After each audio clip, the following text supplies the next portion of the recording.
사사기에는요, 전형적인 패턴이 있다고 했습니다. 범죄, 징계, 회개, 구원, 망각, 재범죄의 패턴이죠. 적으시느냐 막 정신없죠? 범죄, 징계, 회개, 구원, 망각, 재범죄. 범죄를 하고 징계를 받으면요, 그제서야 하나님께 잘못했습니다 회개를 하고요, 그 하나님이 구원해 주십니다. 그런데 그 구원의 은혜를 망각하고 또 다시 재범죄 한다는 거죠. 그럼 오늘 본문은 그 중에 어디에 속할까요? 이 사사기의 패턴에서 바로 제가 밑줄을 그어놓은 망각과 재범죄에 속합니다. 하나님이 베푸신 은혜를 완전히 잊어버리고 다시 자신들의 뜻대로, 자기의 뜻대로 살기 시작했다는 거예요. 누가요? 이스라엘이 말입니다. 그러나 이스라엘 뿐이겠습니까? 우리 범죄, 징계, 회개, 구원, 망각, 죄범죄, 이 뻔한 패턴은요, 오늘날 우리의 모습일지도 모릅니다. 은혜가 필요할 땐 하나님께 막 더 가까이, 하나님 저 은혜가 필요합니다, 막 더 가까이 가면 하나님을 부르짖고요, 정작 은혜를 받아서 그 은혜를 누리고 있을 때는 하나님께 점점 멀리 가는 전형적인 고무줄 신앙이라고 할 수 있겠죠.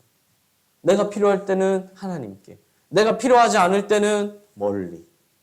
그래서 제가 지난주에 뭐라고 말씀드렸죠? 여러분, 능력이 부족한 사람은 신뢰할 수 있지만 은혜를 모르는 사람은 신뢰할 수 없다고 했어요. 능력이 부족한 건 큰 문제가 아니라는 거예요. 근데 이것은요, 신앙생활만이 아니라 우리 일상생활에서도 마찬가지입니다. 여러분 학교, 여러분 직장에서도 마찬가지라는 거예요. 신앙과 일상은 별개의 것이 아니기 때문이죠. 직장생활을 하시든 사업을 하시든 무엇을 하시든 이걸 꼭 기억하셔야 돼요. 뭘요? 은혜를 아는 사람은 신뢰할 수 있지만, 아니, 능력이 부족한 사람은 신뢰할 수 있지만 은혜를 모르는 사람은 신뢰할 수 없다. 사람을 가려서 만나라는 건 아니에요. 하지만 과연 내 일터에서 누구를 신뢰할 수 있느냐는 거예요. 누구를 신뢰하고 나를 이렇게 오픈할 수 있느냐. 물론 그러려면 우선 나부터 달라져야겠죠. 나부터 은혜를 아는 사람이 되어야 합니다. 옆 사람에게 이야기해 주십시오. 은혜를 아는 사람이 되겠습니다.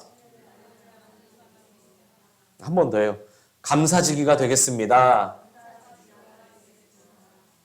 여러분 6절을 보십시오. 본문 6절. 이스라엘이 하나님 앞에 악을 행했다고 합니다. 하나님 목전에서요. 그죠? 근데 여기에 중요한 단어가 나옵니다. 6절에서 중요한 단어가 뭘까요? 6절에서 바로 다시죠. 다시 악을 행했다는 거예요. 그래서 아까 사사기의 전형적인 패턴이 뭐라 그랬죠? 끝에 망각 범죄가 아니고 망각 재범죄라는 거예요. 재범죄. 은혜를 까맣게 잊어버린 이스라엘이 하나님 앞에서 또 다시 악을 행했다는 거죠. 또 다시. 심지어 어떻게 반복된다고 했었죠? 이 패턴이 반복되는데 그냥 똑같이 기계처럼 반복되는 게 아니라 반복될수록 죄악이 더 많아지고 더 깊어지고 심해진다고 했어요. 그러니까 일정한 사이클이, 똑같은 사이클이 계속 반복되는 게 아니라 이 사이클이 반복될수록 더 악화되고 있다는 거죠. 여러분 사사 온니엘 기억하시죠? 최초의 사사 온니엘. 이 온니엘이 등장할 때 3장 7절을 보면요, 이스라엘이 하나님을 버리고 바알과 아스다롯을 섬겼다라고 합니다. 사사기 3장 7절을 보면요. 그래서 하나님이 온니엘이라는 사사를 세워주신 거예요. 이스라엘이 어떻게 해서요? 하나님을 버리고 바알과 아스다롯을 섬겨서요. 그런데 오늘 본문은 어떻습니까? 바알, 아스다롯, 아람의 신, 시돈의 신, 모압의 신, 암몬의 신, 블레셋의 신. 온니엘 때만 해도요, 바알과 아스다롯 2개였어요. 그죠? 근데 지금 그냥 단순히 기계적으로만 계산해도 4배가 늘었습니다. 근데 그 4배 뿐이겠어요? 수많은 신들을 이제 섬길 뿐만 아니라 이 모든 것들이 합쳐지고 겹쳐지며 혼합주의적인 성격까지 띄었다는 겁니다. 그냥 단순히 반복되는 게 아니라 뭐라고요? 사이클이 반복되는 게 아니라 반복될수록 훨씬 더 심해지고 악화되고 있다는 거예요. 그러니 어찌 하나님이 가만히 두고 보실 수 있겠습니까? 그들이 능력이 부족해서 우상을 섬겼습니까? 아니면 풍요와 평화가 없어서 우상을 섬겼습니까? 그게 아니라는 거예요. 오히려 풍요가 계속 되다 보니까, 평화가 계속 되다 보니까 갈수록 나 스스로 가진 것이 많아지고 강해지다 보니까 그러니까 오히려 더 우상으로 빠졌다는 겁니다. 인간은요, 풍요와 번영에 몰두할수록 하나님을 망각하거나 하나님을 멀리하게 됩니다. 풍요와 번영에 몰두할수록요. 풍요와 번영을 최고의 가치로 여기는 이 우상에게 갈수록 매력을 느낄 수밖에 없다는 거예요. 내가 풍요와 번영에 그거에만 관심을 갖고 있는데 우상은요, 풍요와 번영 자체가 목적이에요. 그러니까 거기 어떻게 매력을 느끼지 않을 수 있겠어요? 그러니까 갈수록 빠질 수밖에 없죠. 얼마나 매력적이겠어요. 그러다 보니 하나님 보시기에 좋은 대로 사는 게 아니라 내가 보기에, 내가 판단하기에 좋은 대로 살아가게 됩니다. 어느새 다 내 것이죠. 내 시간, 내 능력, 내 집, 내 돈, 내 생각, 내 마음, 내 몸. 다 내 거예요. 이스라엘도요, 애굽에서 나와서 힘들게 막 쫓아오는 애굽 군대를 피해 도망갈 때는요, 하나님의 은혜가 정말 간절했어요. 특히 언제요? 특히 홍해 앞에 설 때. 막막하잖아요. 지금 저 내 뒤에 칼과 창과 병거를 이끌고 오는데 막혀 있잖아요. 은혜를 간구했어요. 그랬더니 어떤가요? 홍해가 열렸죠. 그 홍해를 건넜습니다. 이제 가나안으로 가는데 광야에서 생활을 합니다. 낮에는 더워서 죽어요. 쪄 죽습니다. 어마어마한 햇볕에. 밤에는 심각한 추위에 얼어 죽습니다. 들짐승들이 돌아다니고요. 하나님의 은혜가 정말 간절하게 필요했어요. 이제 가나안 정복을 눈앞에 뒀습니다. 더더욱 하나님의 은혜가 필요했습니다. 왜요? 가나안 사람들은 크고 강했으니까요. 그래서 하나님 막 은혜로 막 여리고성을 무너뜨리려고 하는데 여리고성이 얼마나 높습니까? 은혜가 필요한 거죠. 그런데 이제 가나안 정복을 끝내고 가나안 땅에 정착하고 나니 이제는 더 이상 하나님이 필요가 없는 거예요, 별로. 내 먹을 게 알아서 있고 내 창고에 돈이 어느 정도 축적돼 있고 음식도 축적돼 있고 옷도 있고 내 자녀들도 건강하게 잘 살고 더 이상 하나님이 필요가 없는 겁니다. 그동안 나를 지켜주고 힘을 주고 위로가 되었던 말씀이 이제는 오히려 내 자유를 속박하는 것처럼 느껴지게 됩니다. 사실 이것이 오늘날 우리의 모습 아닌가요? 여러분, 사실 2024년 하나님이 별로 필요가 없는 세상입니다. 왜냐면 나 하나님이 아니어도 아침, 점심, 저녁 너무나 잘 먹고 있고요. 아침을 안 먹는다? 내가 귀찮아서 안 먹는 것이지 없어서 못 먹는 사람은 없어요.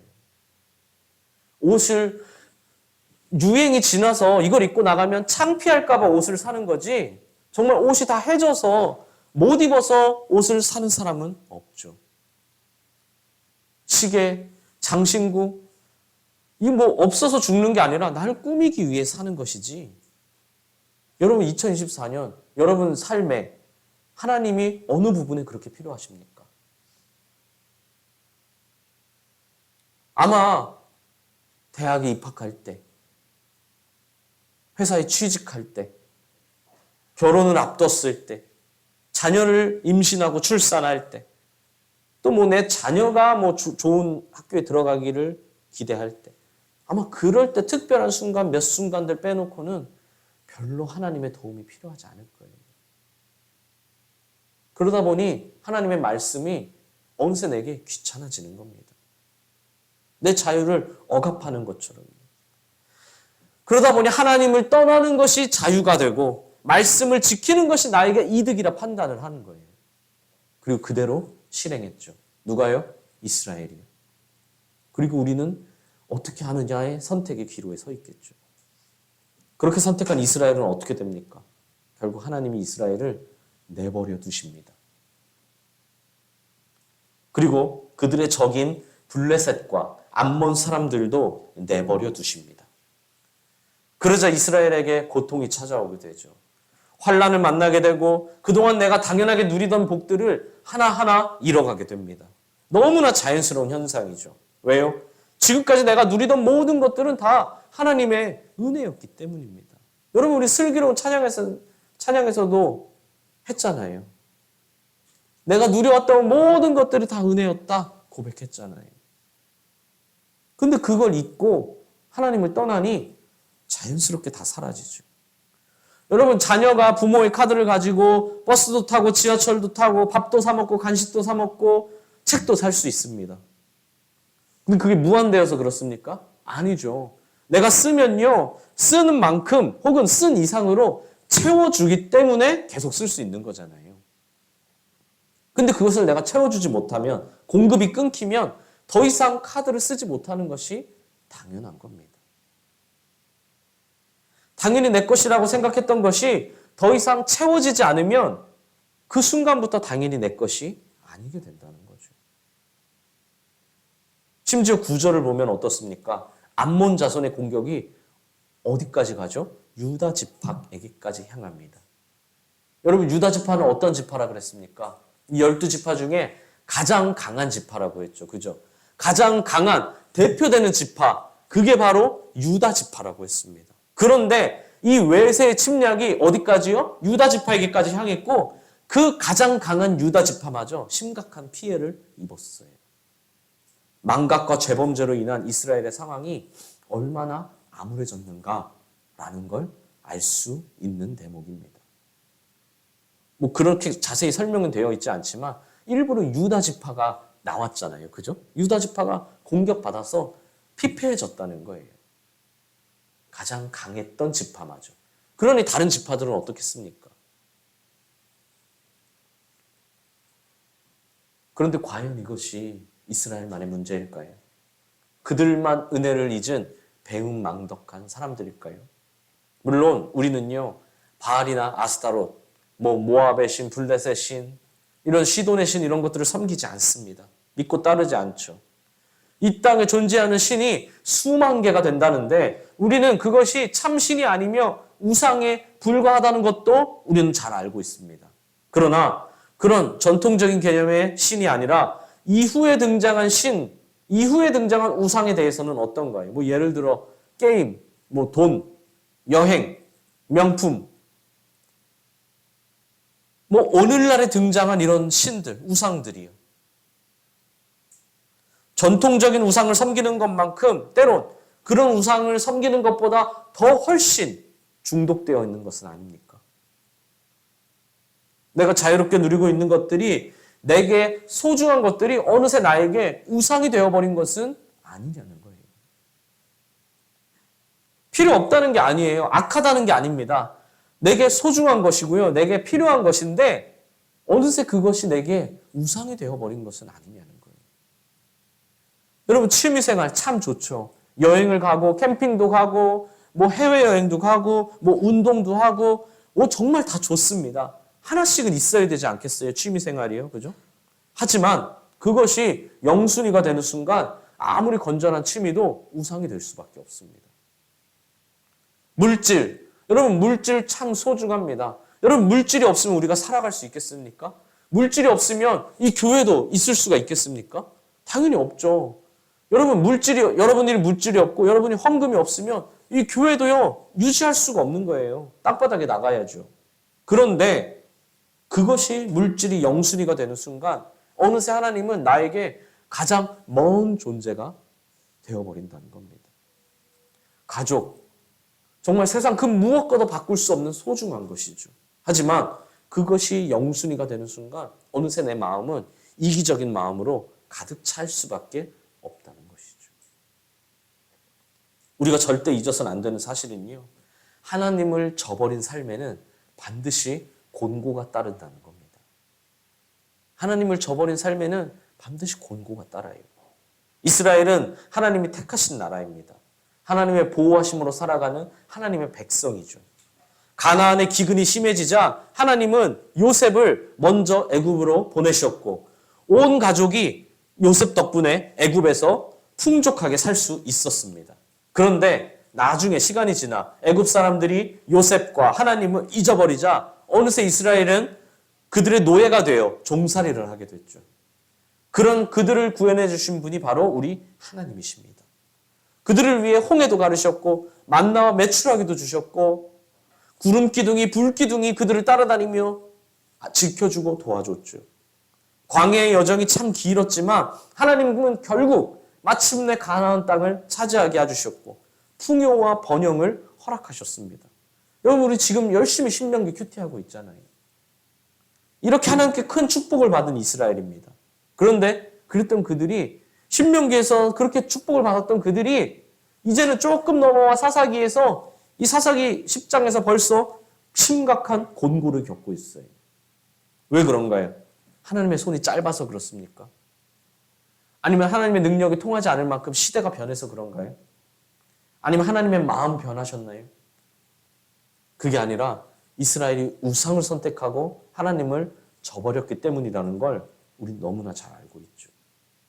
그리고 하나님을 저버리는 그런 삶에는 곤고가 뒤따를 수밖에 없다는 겁니다. 죄에 빠진 인간은요, 하나님을 저버리고 자꾸 다른 것을 섬기며 그것에서 행복을 찾으려고 노력합니다. 그동안 하나님으로부터 모든 복들을 받고 행복을 받고 누려왔으면서도 죄에 빠지는 순간 자꾸 엉뚱한 곳에서 복을 찾는다는 거예요. 그동안 복은 하나님께 받아 누려왔는데 이제 앞으로 받을 복은 자꾸 다른 데서 찾아요. 예를 들면 식물이 흙에서 싹을 틔우고 튼튼히 자랐습니다. 그런데 이제 어느 정도 자라나니까 갑자기 이제 나 흙을 떠나 나만의 길을 가겠어. 나만의 꿈을 찾겠어. 라면서 흙을 떠나간다는 거예요.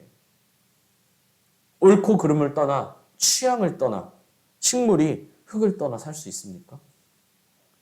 곤고가 찾아오는 건 너무나 당연한 일이라는 겁니다. 인간이든 생명이든 인간은요, 생명이든 축복이든 그 무엇이든 하나님을 떠나서는 공급받을 수 없기 때문이죠. 하나님 안에 거하며 하나님만을 섬기며 사는 것이 인간에게 가장 복된 길이라는 겁니다. 식물이 자기가 잎을 많이 맺든 안 맺든 꽃을 피우든 안 피우든 열매를 맺든 안 맺든 반드시 흙 안에 있어야 되는 것처럼 저는 우리 모든 성도님들이 행복하게 살시기를 정말 간절히 원합니다. 정말 행복하게 살아야 되지 않겠어요? 그죠? 다 잘 됐으면 좋겠고 다 행복했으면 좋겠어요. 그런데 하나님을 떠나서 그게 되겠습니까? 말씀과 상관없이 살면서 그게 되겠습니까? 그러면 이런 생각이 들죠. 아, 세상 사람들은 잘만 사는 것 같은데 세상 사람들은 하나님 없이도 말씀 없이도 잘만 사는 거, 잘만 골프 치러 다니고 잘만 여행 다니고 나보다 더 좋은 집에서 살고 더 좋은 차 끌고 다니던데요. 그러나 여러분, 멸망한 자들의 자취를 쫓는 것만큼 어리석은 일은 없습니다. 그들이 당장 잘 나가는 것 같다고 그들의 자취를 똑같이 따라 밟으려는 것만큼 어리석은 일은 없다는 거예요. 옆 사람에게 말해 주십시오. 본받을 자를 본받으시길 바랍니다. 누굴 본받아야 합니까? 우리가 본받아야 할 분은 오직 예수님 한 분이죠. 꼭 기억하십시오. 우리를 핍박하는 세력조차 그들도 전부 다 하나님의 도구일 뿐입니다. 그들은 자신의 뜻대로 잘 사는 것 같고 그들은 자신의 뜻대로 마음껏 즐기는 것 같지만 사실은 그들조차 다 하나님의 통치 아래에 있습니다. 그리스도인은 자신이 지은 죄로 인해 핍박받기도 하지만 때론 의를 지키기 위해 핍박받을 때도 있죠. 그럴 때면 마치 온 세상이 나 하나 망하게 하기 위해 나 하나 무너뜨리기 위해 다 힘을 합친 것 같은 느낌도 듭니다. 그러나 그들조차 다 하나님의 손 아래에 있다는 거죠. 물론 그들이 그렇게 날 핍박하면 두렵습니다. 걱정이 됩니다. 분명히 두려워하지 말라고 하셨지만 두려운 마음이 드는 것이 우리의 솔직한 심정입니다. 그러나 그렇다고 포기해야 하나요? 그렇다고 굴복하고 타협하는 삶을 살아야 하나요? 그게 아니라 두려움을 이겨내야 합니다. 어떻게 해요? 결국 그들도 하나님의 통치 아래에 있다는 것을 우리가 믿으면 됩니다. 세상 그 어떤 권세도 하나님의 허용 범위를 넘어갈 수 없다는 것이죠. 우리 욥기서에서도 많이 봤잖아요. 하나님이 허용하신 그 범위를 결코 넘어갈 수 없다는 겁니다. 전부 다 하나님의 주권 아래에 있기 때문이죠. 그렇다면 우리가 진짜 두려워할 것은 무엇입니까? 그들까지도 통제 아래에 두시는 하나님이신 줄 믿습니다. 만약 내가 범죄함으로 핍박받고 있다면 속히 하나님 앞에 회개하십시오. 만약 내가 의를 지키기 위해 핍박받았다면 담대하게 그 모든 것들을 물리쳐 달라고 기도하십시오. 전부 다 하나님의 주권 아래에 있으니까요. 사랑하는 수원동행교회 감사지기 여러분. 지난주에 이름값을 톡톡히 하는 사람이 되자라고 했습니다.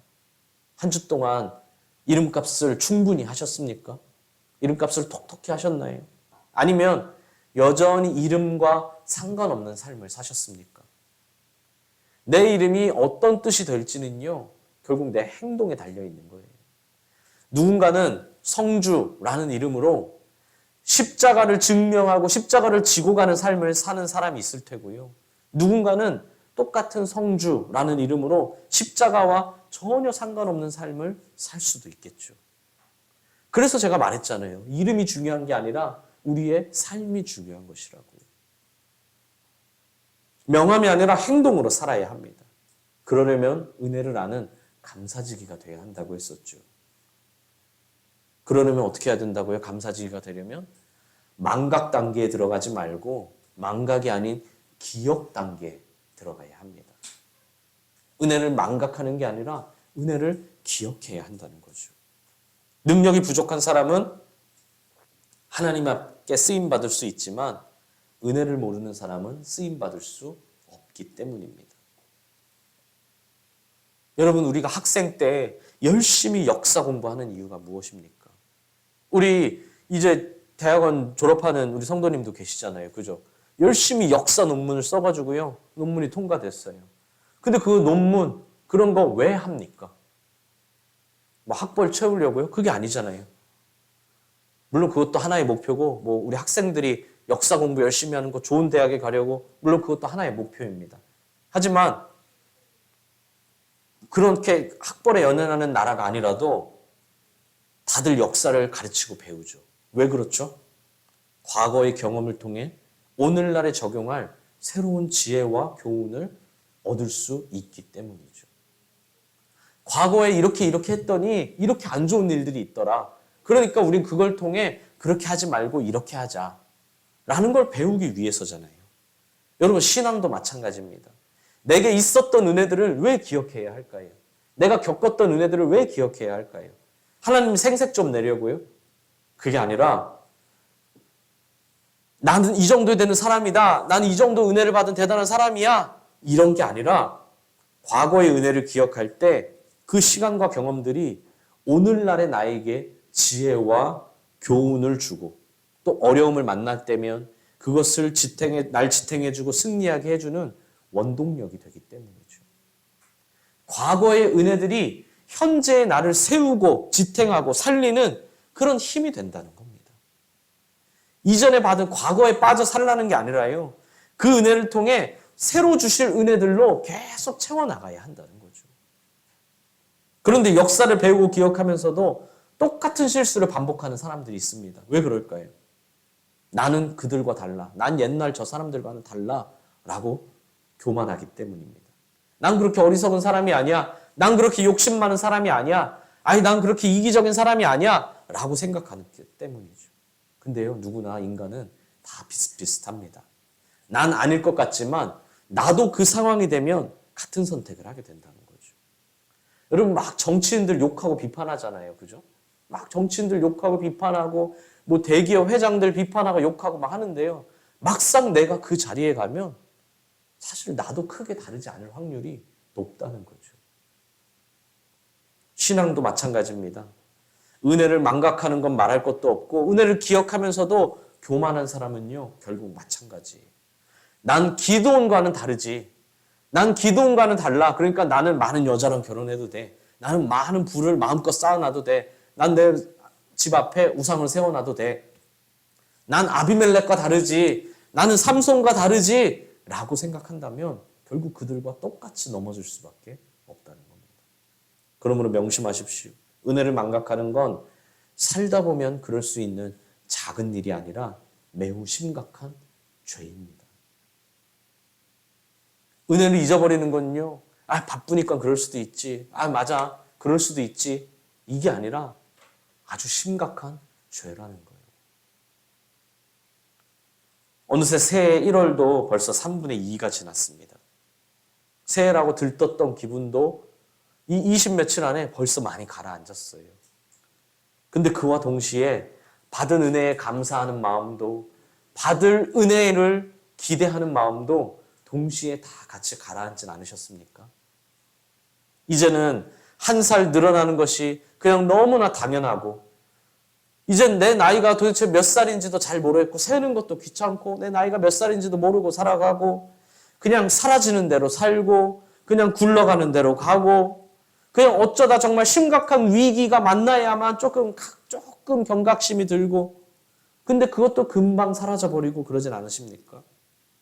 만약 그렇다면 우리도 이 사사기의 전형적인 패턴에서 벗어날 수가 없습니다. 그들과 똑같다는 거죠.